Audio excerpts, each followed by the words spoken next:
Welcome all to my kitchen today. We are going to make a beautiful homemade chicken stock. I had these gorgeous chickens, so I had the carcasses of the chickens, so I had like 3 of them, so I thought it was time to make a nice chicken stock on here. And what I did was I defrosted them, and then I just took off as much of the fat and skin that I didn't want. I also took off the Pope's nose in there. I left a little bit of fat because that does add flavor. And then I just rinsed the carcasses in cold water and with a little bit of white vinegar. You don't have to do that if you don't want to. That's just me being a little cautious on my end. So I've got 3 carcasses. Now, if you don't have access to carcasses, let's say you don't have the opportunity to debone a chicken like that, you can always go to your grocery store and go to the butcher counter and ask the butcher if they have any carcasses. And what they can do is they'll definitely have those because, sorry, just rinsing my hands here, because they will, usually debone the chicken, separate the chicken breasts and the legs and the quarters and the wings and stuff like that. So they'll always have carcasses. So definitely go in and ask if they have any. What's the worst thing they can say is no, right? So we've got the carcasses going. I have a stock pot, a 9.5 quarter pot going with water. And I have just bunch of aromatic, and I have 2 onions, a garlic bulb, some carrots, some bay leaves, some peppercorns. I like to put Mrs. Dash in there as well because I love that citrus note. And then I've got some Himalayan salt, and I had made homemade lemonade the other day, so these are the leftover lemon carcasses, and I keep them in the fridge and I utilize them, so I'm going to pop them in the stock as well. And then I went through my freezer and I had some parsley stalks. So definitely have some frozen parsley stalks here that I'm just going to pop in whole. Cut some rosemary, and then I have some dry thyme and tarragon. I love tarragon in the stock. And also going to add in a few celery stalks as well. I've forgotten to put that on the board. Then this is like super, super forgiving. You just sort of break everything, wash it. I keep the leaves on the celery because it adds some beautiful flavor to the stock as well. So don't discard that. All right, I'm just going to rinse that. So I'm just going to pop that in here. So as I said, extremely forgiving. What you're going to do here, you don't have to get all fancy, because what we really want at the end of the day is extract maximum flavor and in the stock. So what I end up doing is I just end up cutting off those bits. I don't even peel the carrots at all.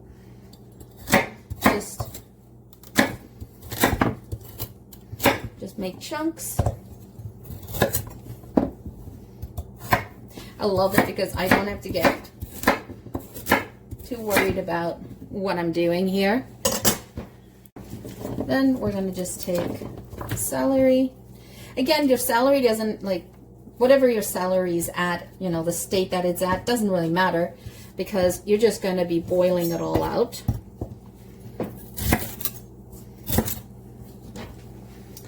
And I wanted to make the stock because I want to actually make a beautiful seafood saffron risotto, and I need some stock for it.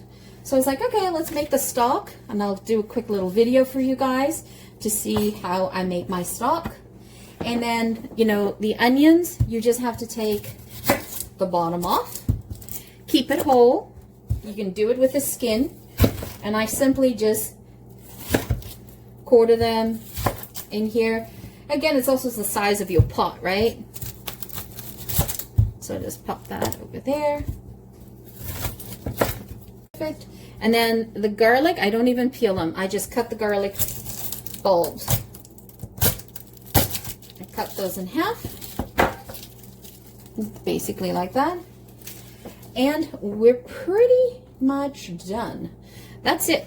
That's the prep work that you actually need. And then we're just going to put these in like whole. And I'm not worried about, you know, having a perfect chicken stock where, you know, you have this gorgeous golden consomme. I like mine cloudy. I like mine with floaty bits of thyme and tarragon and whatever in it, because it just adds flavor to my dishes. Now, you might want to omit the tarragon if you're not a fan, or if you wanted to use this for another recipe. I'm using this specifically for the stock, specifically for my seafood risotto that I'm going to make. And I love to add into that risotto any type of flavor, like a sambuca or pernod, and or an anisette, and the tarragon gives me that anisette taste, so I prefer that. Okay, so first thing I'm going to do is I've got the pot sort of started with the water, and I filled the pot halfway with filtered water. I always like to use filtered water to make my stocks, and I have this Berkey water filter that I have had for years, and I utilize it all the time. Let me just show you my pot. So that's the size of the pot. It's a 9.5 quart one. And, you know, it's as simple as just popping everything into here. I'm just take this over to the stove. You can add in as much vegetables that you have. And it doesn't have to be this combination. It can be any combination that you like. Make sure you separate those. And I'm just going to throw in 3 lemon to extract the maximum flavor. Smash that one. And I do like to take my bay leaves and I like to rip them when I put them into the pot. So the rosemary I like to put in as whole. The bay leaf I will rip, just so that I can extract some more flavor out of it. Now you can decide how much salt you want to put into your stock, or you can choose to leave it with no salt. Don't put any salt and then season it with the dish as you go. But I always like to put in a little bit myself. So the question is, how much peppercorns do you put in? Just put in a handful. If you like it, put more pepper in. It's up to you. And then Mrs. Dash, I just do like 3 or 4 dashes using the larger holes. And that Mrs. Dash that I have is no salt. You can smell the lemon already. So I'm gonna add in the parsley stalks that I had in the freezer. Parsley stalks have so much flavor in it. You'd be so surprised. It has more flavor in it than in the actual leaf. I love making stock. And for the thyme, I'm just gonna take a bunch. Just took a handful, pop that in. Rosemary, thyme, and lemon in my stocks are my favorite. Okay, so what I'm gonna do now is I'm actually gonna go split the carcasses so I can fit them in the pot. But we'll let that go and bring that up to a boil. And then we'll put the carcasses in. Okay, so the water is boiling rapidly. I'm just gonna turn that down to a simmer now. Okay, so I like to take the chicken. And again, if you have a big pot, then you don't need to do the breaking down of it. But I do it just so that I can get it all in there. And I definitely want to keep the backbone, lots of flavor in that backbone, and the neck as well. Oh, lots of strength. Add that in. So I'm going to add that into the pot now. I mean, you can decide to do this just with 1 chicken carcass. You don't have to do 3. You know, you just adjust your water based on how much volume you have of vegetables and chicken. Neck has amazing flavor. And you know, some people don't like it, but if you had chicken feet, adding chicken feet to your stock adds amazing flavor as well. Okay, that's good. That's good, nice and broken. All right, let's add that in. Okay, so I'm going to be adding some Himalayan salt. You don't have to do this. I like it. I put in 1 soup spoon into the stock, and then when I actually go to make my food, my other recipes, I slightly adjust the salt as I go. Add that in. I'm going to add in a little bit more water just to cover the chicken. And look, you can start to see, look at that. Now, the reason why I'll also remove a lot of the fat is I don't want a very greasy stock either, right? So I take a good majority of it. I leave maybe, what, 5-10% on. I do remove the Pope's nose just because it's just me. I'm just like, okay, no, I got to get rid of that one. But it also has a lot of flavor in it if you're okay with it. So let me add some more water. Okay, so I'm just going to add more water just to cover the chicken on the top.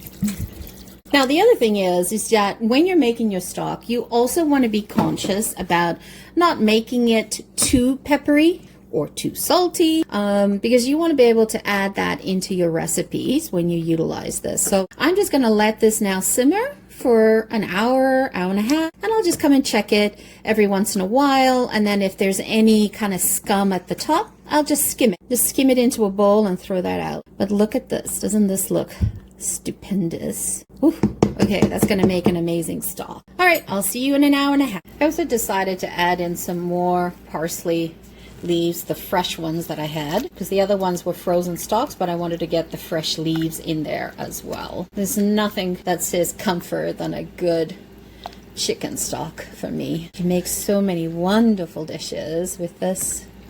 Yeah, you could get all fancy and you could put all of your herbs in a bouquet de garni and, you know, extract it out. I'm doing home cook style. I love those bits in my my stock.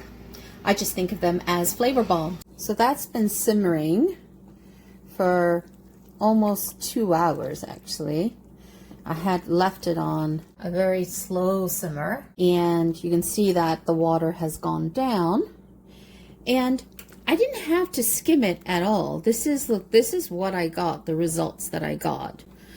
So what I'm going to do is I'm going to take it off the stove and I'm going to let it cool down, and then I will fish out all of the aromatics, all of the vegetables that are in here. But so you can see how all the flavor was abstracted off of that lemon, because the peel was bright yellow and it's not now. So let's take a look at the chicken. So you see the chicken is all sort of wilted down. See that? All broken up. So I'm going to pass this through a sieve. Awesome. Actually, I am curious in what does it taste like. Look at that. Just flavor just floating up there. That is nice. And it's definitely not salty. Even though I put a tablespoon of the Himalayan salt in it, it's definitely not salty. So that will give me room to salt my dishes as I use this. So I'm definitely going to let this cool down and then deal with it later tonight. This here is the stock that I made, and I'm now just skimming off all of the aromatics and the bones from here. And I was really lucky in this stock because I removed like 95% of fat pockets on it.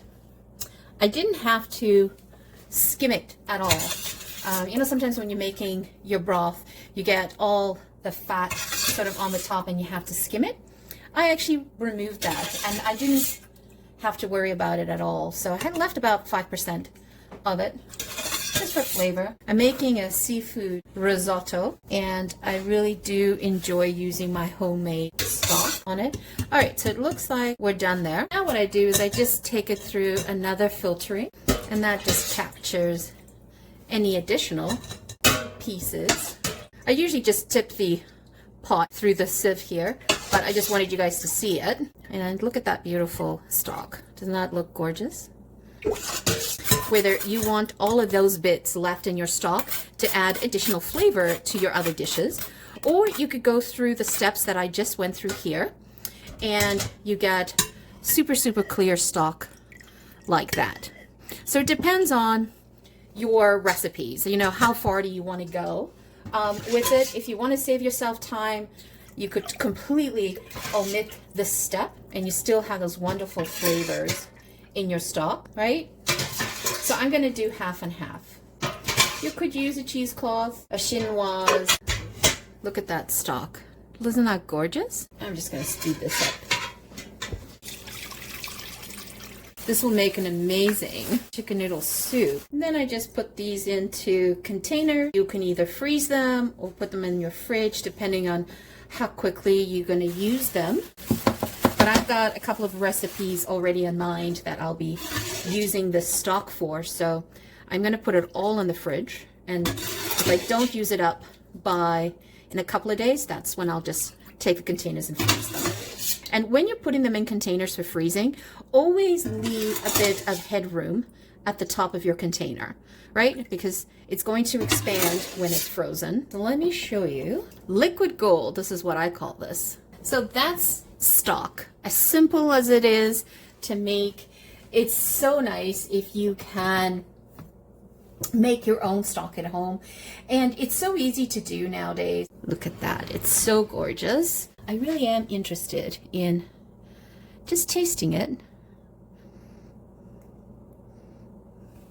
Oh yes, that is definitely flavorful. And I put just a tablespoon of pink Himalayan salt when I was making my stock, just because I tend to like to have everything seasoned as I go. You can choose not to put any salt and then just add that into your recipes from there. But I do adjust it accordingly, according to what I'm tasting in the pot when I'm cooking. So I always like to have something in there. That's a great base for anything that you want to make. Very easy recipe. It's foundational to cooking, learning how to make really amazing good chicken stocks and beef stocks, because that's going to help take your dishes to the next level. And we're just building flavors as we go. Once again, thank you so much for joining me. If you're a returning champion, thank you so much for your love. If you're new to the channel, welcome. If you have not yet subscribed or hit that like button, do that now. I see that a lot of you are watching the channel but not subscribing. Please help us grow the channel. Press that like button, press subscribe, and we'll see you on the other side. Once again, thank you so much for joining me. Have a fabulous day. Ciao for now. Don't forget to hit subscribe.